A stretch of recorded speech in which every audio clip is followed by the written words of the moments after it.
Hello friends, स्वागत है आपका हमारे चैनल उत्तर प्रदेश ज्ञान में। आज मैं आपके लिए 20 इम्पॉर्टेंट प्रीवियस ईयर क्वेश्चन लेकर के आया हूँ। ये सभी क्वेश्चन बहुत ही इम्पॉर्टेंट हैं। सभी क्वेश्चन किसी न किसी पेपर में आए हुए हैं। ये क्वेश्चन जैसे यूपी पुलिस हो गया, यूपीएसआई हो गया, जेल वार्डन या फिर दिल्ली पुलिस, सभी वनडे एग्जाम के लिए इम्पॉर्टेंट है। ठीक है, तो चलिए स्टार्ट करते हैं। हमारा पहला प्रश्न है, विश्व की कौन सी नदी मकर रेखा को 2 बार काटती है? तो दक्षिण अफ्रीका की लिम्पोपो नदी मकर रेखा को 2 बार काटती है। कौन सी नदी? लिम्पोपो नदी दक्षिण अफ्रीका की मकर रेखा को 2 बार काटती है। ठीक है, इस लिम्पोपो नदी को घड़ियाल नदी भी कहा जाता है। इस लिम्पोपो नदी को घड़ियाल नदी भी कहा जाता है। कौन सी नदी? घड़ियाल नदी भी कहा जाता है। ठीक है, अगला प्रश्न है हमारा, विश्व की कौन सी नदी विषुवत रेखा को 2 बार काटती है? तो ये ऊपर मकर रेखा को लिम्पोपो नदी 2 बार काट रही थी, अब विषुवत रेखा को कौन सी नदी 2 बार काटती है? तो अब अफ्रीका देश, दक्षिणी अफ्रीका देश था, और ये अफ्रीका महाद्वीप की कांगो नदी है एक, वो विषुवत रेखा को 2 बार काटती है। ठीक है, अफ्रीका महाद्वीप की एक कांगो नदी है जिसकी लंबाई है 4700 किलोमीटर। 4700 किलोमीटर इस नदी की लंबाई है जो विषुवत रेखा को 2 बार काटती है। ठीक है, अगला प्रश्न हमारा, भारत की कौन सी नदी कर्क रेखा को 2 बार काटती है? तो भारत की माही नदी कर्क रेखा को 2 बार काटती है। कौन सी नदी? माही नदी कर्क रेखा को 2 बार काटती है। तो यहाँ से एक प्रश्न बनता है, कर्क रेखा हमारे देश के किस किस राज्य से हो करके गुजरती है और कितने राज्यों से हो करके गुजरती है? तो कर्क रेखा हमारे देश के 8 राज्यों से होकर के गुजरती है। कौन कौन से राज्य हैं? गुजरात, राजस्थान, मध्य प्रदेश, छत्तीसगढ़, उसके बाद झारखंड, पश्चिम बंगाल, त्रिपुरा और 8वां है मिजोरम। तो गुजरात, राजस्थान, मध्य प्रदेश, छत्तीसगढ़, झारखंड, पश्चिम बंगाल, त्रिपुरा और मिजोरम, ये इन 8 राज्यों से होकर के गुजरती है कर्क रेखा हमारे देश के। ठीक है, और माही नदी कर्क रेखा को 2 बार काटती है।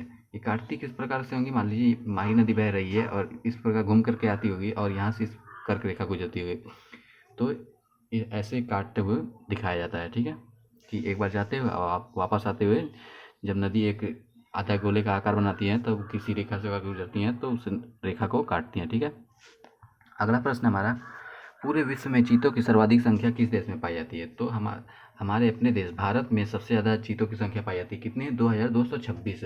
ये 2019 के आंकड़े के हिसाब से है 2226। ठीक है, और बाघों की संख्या कितनी है? बाघों की संख्या है 2977। 2977 बाघों की संख्या पाई जाती है। लगभग 2977 बाघ हैं हमारे देश में। ठीक है, अगला प्रश्न है हमारा, विश्व का सबसे ठंडा स्थान कौन सा है? तो बरखोयांस्क साइबेरिया, ये रूस का एक जगह है बरखोयांस्क, ये सबसे ठंडा स्थान विश्व का है। यहाँ का तापमान लगभग -66 डिग्री रिकॉर्ड किया गया है। और ये जो बरखोयांस्क जगह है, यहीं पे सबसे गहरी झील, विश्व की सबसे गहरी झील यहीं पे पाई जाती है। बरखोयांस्क में ही विश्व की सबसे गहरी झील पाई जाती है। कौन सी? लेक बैकाल झील यहीं पे पाई जाती है।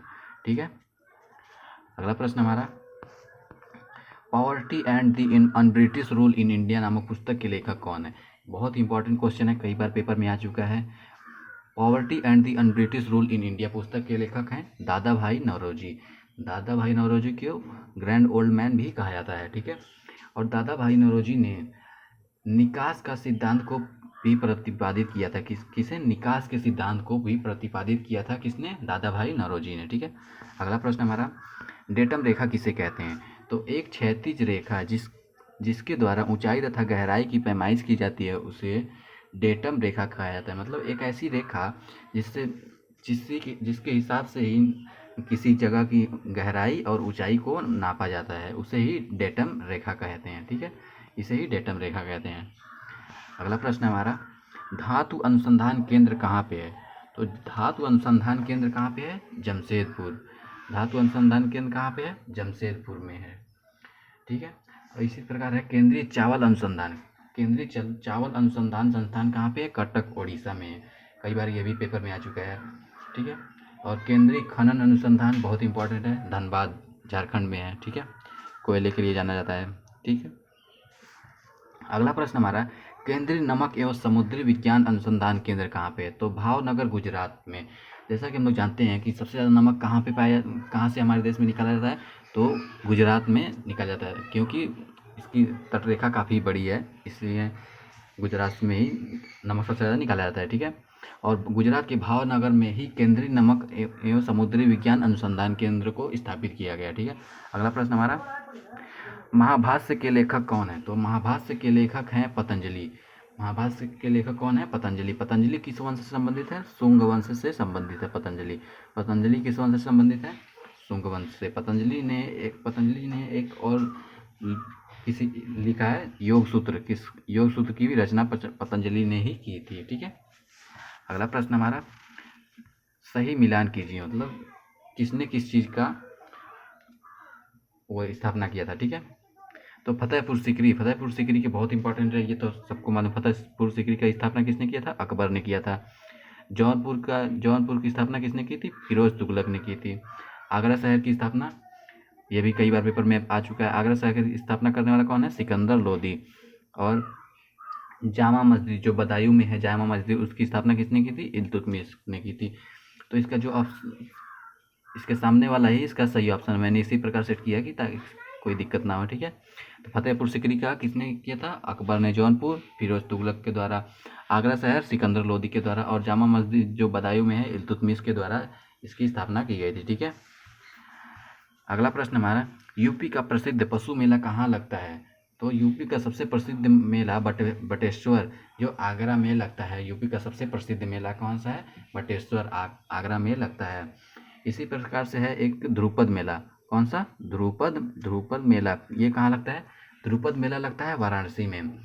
गोविंद साहब मेला कहाँ लगता है? अम्बेडकर नगर में लगता है। गोविंद साहब मेला, जैसे नाम से ही पता चल रहा है, गोविंद साहब मेला कहाँ पे लगता है? अम्बेडकर नगर में लगता है। और माघ मेला कहाँ लगता है? इलाहाबाद में। ये अभी जो मैंने चारों मेले के बारे में बताया, ये सभी उत्तर प्रदेश के हैं, ठीक है। अमीर खुसरो किस शासक का दरबारी कवि थे? तो अमीर खुसरो किस शासक के दरबारी कवि थे? अलाउद्दीन खिलजी के दरबारी कवि थे अमीर खुसरो।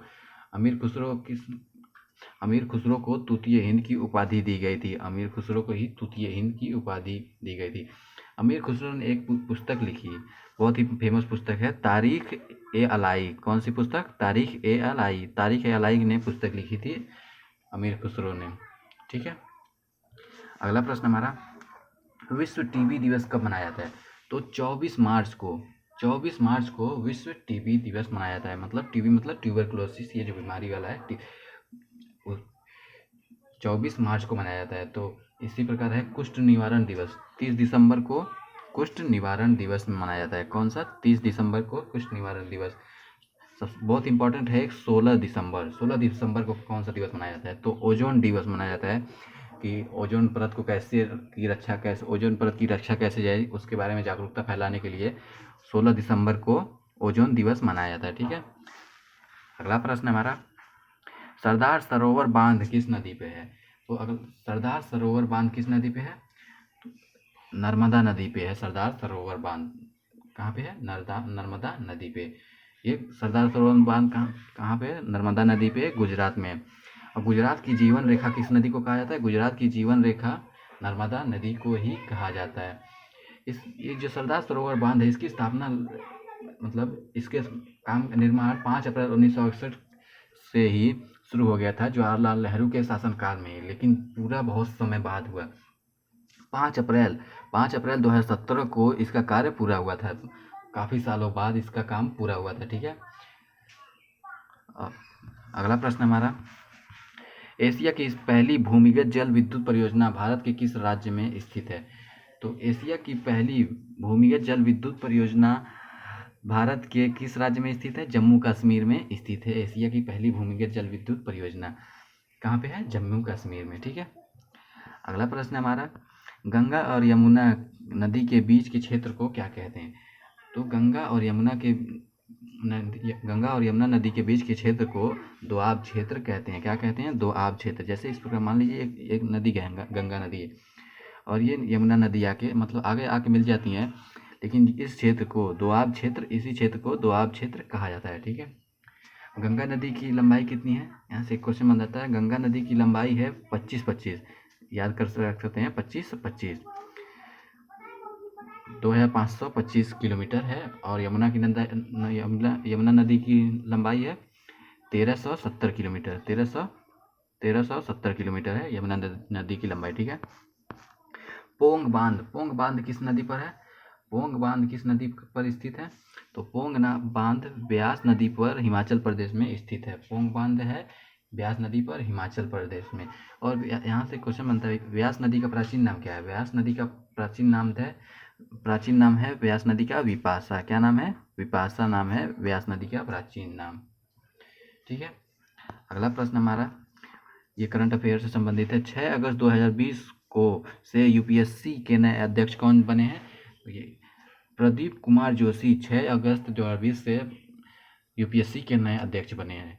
अभी जो पिछले बार 2017 में यूपीएसआई का पेपर हुआ है, उसमें ये क्वेश्चन पूछ लिया था कि वर्तमान में यूपीएससी के अध्यक्ष हैं अरविंद सक्सेना, तो इनसे पहले कौन थे, तो हमें इससे पहले का भी याद रखना चाहिए। तो प्रदीप कुमार जोशी से पहले कौन थे, अरविंद सक्सेना जी थे यूपीएससी के अध्यक्ष। ठीक है।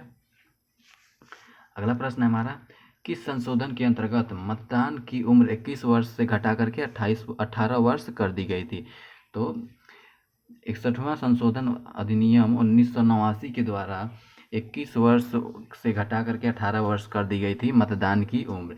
इस समय पर हमारे देश के प्रधानमंत्री कौन थे, राजीव गांधी थे हमारे देश के प्रधानमंत्री इस समय 1989 में। उन्हीं के शासनकाल में ये संशोधन हुआ था। ठीक है। धन्यवाद।